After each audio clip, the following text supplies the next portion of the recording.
Mi nombre es Mateo Rivas, y lo que vas a escuchar no es una historia cualquiera, es algo que alguien vivió, y que yo no pude olvidar. Esa noche me quedé mirando fijamente la sangre que manchaba mis manos, mientras el cuerpo se desvanecía frente a mis ojos. Acababa de matar a alguien que tenía mi mismo rostro, mi misma voz, mis mismos recuerdos, y lo más perturbador, acababa de matarme a mí mismo para poder seguir existiendo. Suena a locura, ¿verdad? Pero les juro por lo más sagrado que esto sucedió hace exactamente 3 meses en las calles de la Ciudad de México, cuando descubrí que la realidad es mucho más frágil de lo que creemos. Pero déjenme contarles desde el principio, porque necesitan entender cómo llegué a ese momento imposible. Verán, mi nombre es Carlos Fuentes, tengo 37 años y llevo casi una década trabajando como taxista nocturno en la CDMX. Conozco cada rincón de esta ciudad como la palma de mi mano. Desde las zonas más fresas de Polanco hasta los callejones más peligrosos de Tepito. He visto de todo en mi taxi. Borrachos, parejas peleando, hasta un parto una madrugada de diciembre. Pero nada, absolutamente nada, me preparó para lo que viví aquella noche de octubre. Era jueves. Lo recuerdo perfectamente porque ese día había tenido una discusión horrible con mi ex esposa, Lucía, sobre la pensión de nuestra hija Mariana. «Eres un irresponsable, Carlos. Siempre lo has sido», me gritó por teléfono. Sus palabras seguían retumbando en mi cabeza mientras circulaba por Reforma cerca de las 11:30 de la noche. El cielo amenazaba tormenta y la humedad se sentía en el aire, espesa, como un mal presagio. Acababa de dejar a un cliente en la zona rosa y estaba considerando seriamente terminar mi turno temprano. Había algo raro esa noche. Una sensación extraña que no podía explicar. El radio sonaba bajito, una rola vieja de Caifanes. No dejes que... Cuando de pronto vi a un hombre haciendo la parada en una esquina mal iluminada cerca del Ángel de la Independencia. Normalmente no recojo pasajeros en esquinas oscuras, pero algo en él me resultó inmediatamente familiar, aunque no podía verle bien el rostro. Llevaba una chamarra de mezclilla oscura y parecía empapado, como si hubiera estado bajo la lluvia, aunque hasta ese momento no había caído ni una gota. Encendí la luz interior del taxi y bajé la ventanilla. «¿A dónde vamos?», pregunté, mientras él abría la puerta trasera. «Al Panteón de Dolores», respondió con una voz que me provocó un escalofrío instantáneo.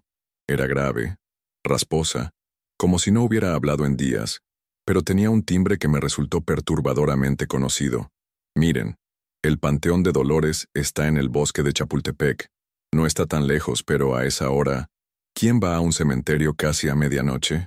Por un segundo dudé, pero ya había desbloqueado las puertas y el tipo ya estaba sentado atrás. Algo me dijo que debía arrancar y dejarlo allí, pero ignoré esa voz interior. Ese fue mi primer error. ¿Alguna sección en particular del panteón?, pregunté, mirándolo por el retrovisor mientras arrancaba. Fue entonces cuando noté algo extraño. No podía ver bien su rostro. No era que estuviera oscuro o que llevara algún tipo de máscara. Era como si sus facciones estuvieran borrosas, difuminadas, como una fotografía movida. Pensé que tal vez estaba demasiado cansado y mis ojos me estaban jugando una mala pasada. «La sección 27», respondió. «¿Dónde están los olvidados?». No sé por qué, pero esa respuesta me heló la sangre. La sección 27 es una de las partes más antiguas y abandonadas del panteón. Casi nadie va por allí. Guardamos silencio los primeros minutos del trayecto.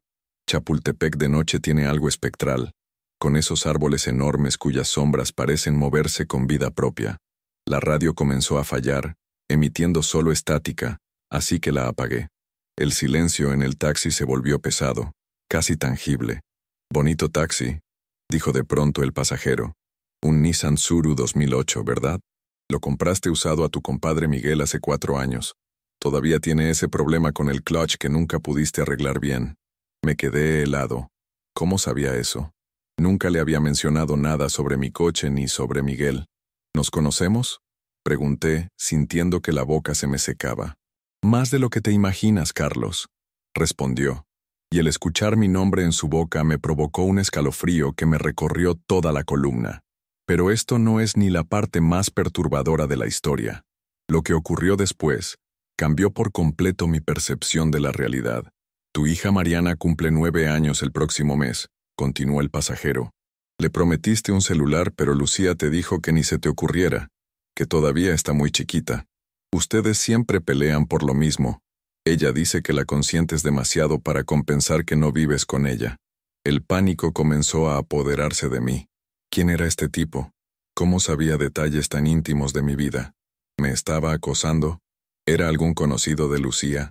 Mire, no sé quién chingado sea usted, pero también sé lo de tu madre, me interrumpió. Sé que tiene Alzheimer y que la visitas cada domingo en la casa de tu hermana en Coyoacán. Sé que le llevas chocolates Ferrero que compras en el Oxxo de la esquina, aunque ella ya ni siquiera recuerda que son sus favoritos. Sé que la última vez te llamó papá y eso te destrozó por dentro. En ese momento sentí que el mundo se detenía. Nadie, absolutamente nadie sabía eso. Ni siquiera se lo había contado a Lucía. Era un detalle demasiado doloroso que había guardado para mí mismo. Estuve a punto de frenar en seco, pero justo entonces pasamos bajo la luz de un poste, y por una fracción de segundo, pude ver con claridad el rostro del pasajero reflejado en el retrovisor. Fue como recibir un puñetazo en el estómago. Era yo, exactamente yo. Mismos ojos cafés, misma cicatriz sobre la ceja izquierda, resultado de una pelea en la secundaria, mismo lunar en la mejilla derecha. La única diferencia era una palidez extrema y una mirada vacía, como si hubiera visto algo que nadie debería ver jamás. ¡Qué chingados! Casi pierdo el control del volante. Mi corazón latía tan fuerte que podía escucharlo en mis oídos. No te asustes, dijo mi doble con una calma perturbadora. Vine a advertirte. ¿Quién eres? Logré articular mientras mis manos temblaban sobre el volante. ¿Qué clase de broma enferma es esta? Soy tú, Carlos. O mejor dicho, soy lo que queda de ti después del accidente que vas a tener en exactamente 6 días. El próximo miércoles a las 2:14 de la madrugada. Sentí que el aire se volvía demasiado denso para respirar. Las calles de la ciudad pasaban borrosas a nuestro alrededor mientras intentaba procesar lo que estaba escuchando. Esto es una locura, murmuré, más para mí mismo que para él. Los fantasmas no existen. Esto no puede estar pasando. Yo tampoco lo creía, respondió con una sonrisa triste, hasta que me vi a mí mismo tirado en el pavimento, con la cabeza destrozada y la sangre formando un charco cada vez más grande bajo la lluvia. Un rayo iluminó el cielo en ese momento, seguido por un trueno ensordecedor. Segundos después, la lluvia comenzó a caer con fuerza sobre el parabrisas, como si el cielo mismo quisiera enfatizar sus palabras. Escúchame bien, continuó mi doble, porque no tenemos mucho tiempo. El problema no es que voy a morir.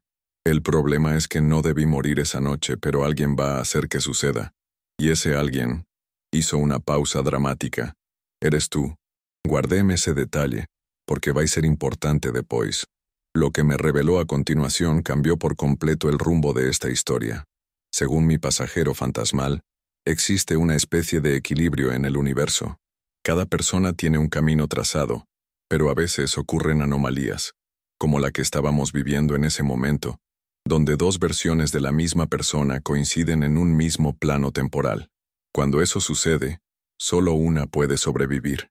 Es como si el universo no pudiera sostener la paradoja de nuestra duplicidad. En 6 días, explicó, vas a tomar una decisión que te llevará a tu muerte. Estarás en la esquina de Insurgentes y Reforma, bajo la lluvia. Un coche negro te embestirá a toda velocidad. No será un accidente. ¿Quién querría matarme? Pregunté con la voz entrecortada. Esa es la parte más difícil de entender, respondió, inclinándose hacia adelante. Su rostro, mi rostro, se reflejó nuevamente en el espejo. Vas a ser tú mismo, o mejor dicho, una tercera versión de nosotros. Esto no tiene ningún sentido, dije, mientras giraba hacia la entrada del bosque de Chapultepec. La lluvia caía ahora con tal intensidad que los limpiaparabrisas apenas podían mantener la visibilidad.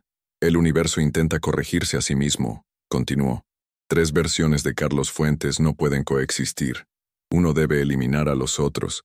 Es la única forma de restaurar el equilibrio. ¿Y por qué me estás contando todo esto? Si dices que soy yo quien va a matarme, o matarte, o lo que sea esta locura, porque hay una salida, respondió con una intensidad que me erizó la piel. Si tú me eliminas ahora, esta noche, La tercera versión nunca aparecerá. El ciclo se romperá. Tú seguirás viviendo. Y yo, bueno, yo ya estoy muerto de todas formas.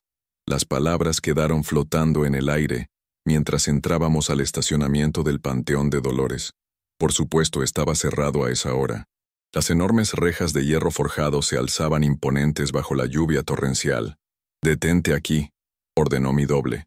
Y aunque una parte de mí quería pisar el acelerador y alejarme lo más posible de esa pesadilla, obedecí. Apagué el motor y nos quedamos en silencio, escuchando el repiqueteo de la lluvia sobre el techo del taxi. Cada gota sonaba como un pequeño martillo clavando mi destino. Pero aún no había llegado la parte más increíble de esta historia. Lo que descubrí después cambió por completo mi entendimiento sobre la vida y la muerte. «Necesito mostrarte algo», dijo mi otro yo, abriendo la puerta trasera del taxi. «Ven conmigo».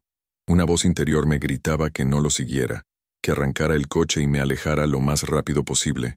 Pero otra parte de mí, quizás la más irracional o la más valiente, sabía que tenía que ver esto hasta el final. Bajé del taxi bajo la lluvia inclemente. En cuestión de segundos estaba empapado hasta los huesos. Mi doble, sin embargo, permanecía perfectamente seco a pesar de la tormenta. Las gotas parecían atravesarlo. «Sígueme», dijo, caminando hacia la reja del panteón. Cuando llegó frente a ella, simplemente la atravesó como si fuera humo. «No puedo hacer eso», dije señalando la reja. «Estoy vivo, ¿recuerdas?» Él sonrió, una sonrisa que nunca había visto en mi propio rostro. Era antigua, como si supiera secretos que ningún ser vivo debería conocer. «Hay una entrada lateral», señaló hacia la derecha. «La candela está rota desde hace meses. Los jardineros la usan para no dar toda la vuelta». Efectivamente, a unos 20 metros encontré una pequeña puerta de servicio con un candado oxidado que cedió fácilmente cuando lo forcé. Otro escalofrío me recorrió. ¿Cómo sabía él eso? El cementerio de noche era otro mundo. Las lápidas proyectaban sombras fantasmales bajo la tenue luz de la luna, que ocasionalmente se asomaba entre las nubes de tormenta. Los árboles centenarios se mecían violentamente con el viento, creando sonidos que parecían gemidos de ultratumba. Seguía mi doble por un laberinto de tumbas y mausoleos. Caminaba con decisión, como si conociera el camino de memoria. Después de unos 5 minutos llegamos a una zona apartada y visiblemente abandonada. Algunas lápidas estaban tan erosionadas que ya no se podían leer los nombres. «Aquí», dijo, deteniéndose frente a una tumba reciente. Cuando me acerqué, sentí que las piernas me fallaban. En la lápida, clara y perfectamente legible, estaba grabado: Carlos Fuentes Méndez, 1987-2024, siempre en nuestros corazones. Y la fecha de muerte era exactamente 6 días después, el miércoles próximo. «Esto no puede ser real», murmuré, cayendo de rodillas frente a mi propia tumba. El barro empapado manchó mis pantalones, pero ni siquiera lo noté. «Es imposible». «Lo mismo dije yo cuando me lo mostraron», respondió mi fantasma. «Pero aquí estamos». «¿Quién te lo mostró a ti?», pregunté levantando la mirada hacia él. «La tercera versión», respondió. «El Carlos que viene del futuro, el que está atrapado en un bucle temporal tratando desesperadamente de sobrevivir». Naquele momento eu não sabia, mas aquela revelação era apenas a ponta do iceberg. Lo que me explicó a continuación fue tan perturbador que todavía tengo pesadillas al respecto. Según mi doble, existe un fenómeno raro en el universo llamado fragmentación temporal. Ocurre cuando una decisión crucial crea múltiples ramificaciones de la realidad, tan poderosas que las diferentes versiones de una misma persona pueden coexistir brevemente en un mismo plano. La tercera versión de nosotros viene de un futuro donde todo salió mal, explicó mi fantasma. Un futuro donde perdimos a Mariana en un accidente porque no estuvimos ahí para protegerla. Un futuro donde nuestra madre murió sola, llamando nuestro nombre. Un futuro tan doloroso que él está dispuesto a cualquier cosa para cambiarlo. ¿Incluso matarnos?, pregunté, sintiendo que la cabeza me daba vueltas con toda esta información. «Especialmente matarnos», asintió. «Él cree que eliminándonos puede reiniciar su línea temporal, pero lo único que hace es crear más fragmentaciones, más versiones, más caos». «¿Y cómo sabes todo esto?», Porque él me lo contó antes de matarme, respondió. Me explicó todo justo antes de empujarme frente a ese coche. Quería que entendiera por qué tenía que morir. La lluvia había amainado un poco, convirtiéndose en una llovizna constante. A lo lejos, el cielo comenzaba a clarear ligeramente. Pronto amanecería. ¿Qué tengo que hacer?, pregunté finalmente. Tienes que matarme, respondió sin titubear. Aquí, ahora. Si lo haces, la fragmentación se detendrá. Solo existirás tú, y podrás seguir con tu vida normal. Pero, ¿cómo voy a matar a un fantasma?, pregunté desconcertado. Mi doble metió la mano en el bolsillo de su chamarra y sacó un pequeño objeto metálico. Era una vieja navaja que reconocí inmediatamente. Había pertenecido a mi padre, quien me la dio el día que cumplí 18 años. La había perdido hace tiempo, o eso creía. La encontrarás mañana bajo el asiento de tu taxi, explicó, extendiéndomela. Esta navaja existe en las 3 realidades. Es un punto de anclaje, un objeto que trasciende las fragmentaciones. Con ella puedes herirme. Tomé la navaja con manos temblorosas. Pesaba más de lo que recordaba, como si estuviera cargada con algo más que metal. Pero eres un fantasma, insistí. La navaja te atravesará. No si lo haces aquí, dijo señalando la tumba. Este es el punto exacto donde las realidades se cruzan. Aquí soy tan real como tú. Para probar su punto, tomó mi mano. Se sentía sólida, cálida, humana. Era como tocar mi propio reflejo. La sensación era indescriptible, como un cortocircuito en mi cerebro. ¿Qué pasará cuando lo haga?, pregunté abriendo la navaja. La hoja brilló tenuemente bajo la luz preamanecer. No lo sé con certeza, admitió, pero creo que todo volverá a la normalidad. Tú seguirás adelante, evitarás el accidente el miércoles, y vivirás la vida que estabas destinado a vivir. ¿Y la tercera versión? ¿El Carlos del futuro? Su realidad nunca existirá, respondió. Es la única forma de romper el ciclo. Vocês não vão acreditar no que aconteceu depois, porque justo cuando estaba asimilando todo esto, escuchamos un ruido entre las tumbas cercanas. Alguien se acercaba. «Es él», susurró mi fantasma, tensándose visiblemente. Ha venido a completar el ciclo. Entre la niebla matutina que comenzaba a formarse, pude distinguir una silueta que avanzaba hacia nosotros. Caminaba con dificultad, como si estuviera herido. Cuando la luz grisácea del amanecer iluminó su rostro, sentí que el mundo entero se detenía. Era yo. Otra vez yo. Pero este Carlos era notablemente mayor. Tenía el cabello entrecano, profundas arrugas alrededor de los ojos y una cicatriz que le cruzaba la mejilla derecha que yo no tenía. Sus ropas estaban sucias y desgarradas, y sus ojos estaban llenos de una desesperación que jamás había visto en mi propio rostro. Así que aquí están los dos, dijo el recién llegado con una voz que sonaba como la mía, pero gastada por el tiempo y el sufrimiento, justo como la última vez y la vez anterior a esa. ¿Qué quieres decir?, pregunté, apretando la navaja en mi mano. Esto ya ha sucedido antes, respondió el Carlos del futuro. Muchas veces. Es un bucle, siempre termina igual. Yo te mato a ti, él intenta detenerme y el ciclo continúa. Mi fantasma dio un paso al frente poniéndose entre nosotros. Esta vez será diferente, dijo con determinación. Carlos va a matarme a mí, no al revés. El Carlos mayor soltó una risa amarga que resonó entre las lápidas. ¿Y crees que eso cambiará algo? He intentado todas las combinaciones posibles. He matado a mi yo del pasado. He muerto a manos de mi yo del pasado. He intentado que vivamos los tres. Nada funciona. El universo siempre encuentra la forma de restablecer el equilibrio. Fue entonces cuando noté que llevaba algo en la mano. Era la misma navaja que yo sostenía. 3 navajas idénticas. 3 Carlos Fuentes atrapados en un imposible encuentro temporal. ¿Cuántas veces hemos hecho esto?, pregunté sintiendo una opresión en el pecho. He perdido la cuenta, respondió el Carlos mayor. Décadas tal vez. El tiempo ya no significa nada para mí. ¿Por qué sigues intentándolo entonces?, cuestionó mi fantasma. Porque una vez, solo una vez logré cambiarlo todo, respondió con los ojos brillantes de emoción. Logré salvar a Mariana. Logré estar con mamá en sus últimos momentos. Viví la vida que debería haber vivido. Pero fue tan breve, Y luego el universo se corrigió a sí mismo, y volví a este infierno de repeticiones. En ese momento entendí la magnitud de nuestra situación. No era solo sobrevivir o morir. Era sobre el destino mismo, sobre las consecuencias de jugar con el tejido de la realidad.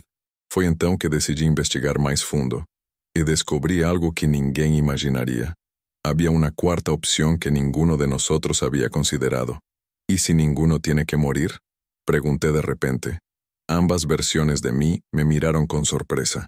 Ya te lo dije, respondió el Carlos Mayor. He intentado todas las combinaciones. ¿Incluso que los tres nos apuñalemos simultáneamente con la navaja? Pregunté. Si este objeto es un punto de anclaje entre nuestras realidades, tal vez sea la clave para unificarlas. Mi propuesta fue recibida con un silencio pensativo. El amanecer ya estaba sobre nosotros, bañando el cementerio con una luz dorada que contrastaba con la macabra escena que protagonizábamos. Es absurdo, dijo finalmente el Carlos Mayor. Pero hizo una pausa reflexionando. Nunca lo he intentado exactamente así. Mi fantasma asintió lentamente. Tiene sentido. Si las tres realidades colapsan a la vez, quizás el universo tenga que reconfigurarse completamente. ¿Qué tenemos que perder?, añadí. Si lo que dices es cierto, estamos atrapados en un ciclo interminable de todas formas. El Carlos Mayor dio un paso hacia nosotros. Por primera vez, vi un destello de esperanza en sus ojos cansados. Hagámoslo, dijo. A la cuenta de 3, todos clavamos la navaja en nuestro corazón. Nos colocamos en un círculo sobre mi tumba, una tumba que quizás nunca llegaría a ocupar si esto funcionaba. Cada uno sostenía su navaja, apuntando hacia su propio pecho. 1, comenzó a contar el Carlos Mayor. 2, continuó mi fantasma. La palabra 3 quedó suspendida en el aire cuando sentí un movimiento brusco a mi lado. El Carlos Mayor, con la agilidad de alguien que ha vivido esta escena innumerables veces, desvió su navaja en el último segundo y la clavó profundamente en el pecho de mi fantasma. «No», grité, pero ya era tarde. Mi doble fantasmal me miró con ojos sorprendidos mientras un líquido oscuro y espeso, no exactamente sangre, brotaba de su herida. «Siempre supe que intentarías esto», dijo el Carlos Mayor a mi fantasma moribundo. «En cada ciclo, siempre intentas sacrificarte, pero esta vez tenía que asegurarme de que fuera definitivo». Mi fantasma cayó de rodillas, su forma comenzando a desvanecerse como niebla bajo el sol. «Carlos», me llamó con voz débil, «todavía puedes romper el ciclo. La navaja, clávala en...». No pudo terminar la frase. Su cuerpo se disolvió completamente, dejando solo un residuo brillante que fue absorbido por la tierra de la tumba. Me quedé solo frente al Carlos del futuro, quien ahora me miraba con una mezcla de tristeza y determinación. «Ahora solo quedamos tú y yo», dijo, «y solo uno puede continuar». «¿Por qué?», pregunté, sintiendo que la rabia reemplazaba al miedo. «¿Por qué lo mataste?». «Porque él ya estaba muerto», respondió. «Su sacrificio no habría cambiado nada. Ya lo he visto antes. Necesitamos una solución más permanente». Levantó su navaja nuevamente, pero yo fui más rápido. En un movimiento que ni yo mismo esperaba, le lancé la mía directamente al pecho. La navaja se clavó profundamente, y sus ojos se abrieron con sorpresa. Sin embargo, no cayó. En lugar de eso sonrió. «Interesante», dijo mirando la navaja en su pecho. «Esta es nueva. Nunca antes me habías apuñalado tú a mí. Quizás...». No terminó la frase. Un temblor comenzó a sentirse bajo nuestros pies. La tierra de la tumba empezó a agrietarse, emanando una luz azulada que iluminó todo el cementerio. «¿Qué está pasando?», grité sobre el ruido ensordecedor que parecía venir de todas partes. «La fragmentación está colapsando», respondió el Carlos Mayor, su voz mezclándose con el estruendo. «Este podría ser el fin del ciclo». La luz se intensificó hasta volverse cegadora. Sentí como si todo mi cuerpo se estuviera desintegrando y reintegrando simultáneamente. Era doloroso y liberador a la vez. Fue entonces cuando entendí la verdad final, la revelación que había estado esperando. Los tres éramos fragmentos de una misma alma, separados por decisiones y arrepentimientos. Nunca debimos estar divididos. Y ahora, finalmente, estábamos volviendo a ser uno. O que aconteceu em seguida foi mais dramático do que qualquer filme que vocês já viram. Cuando abrí los ojos estaba de vuelta en mi taxi, estacionado frente al Panteón de Dolores. El amanecer iluminaba el cielo con tonos anaranjados y la lluvia había cesado por completo.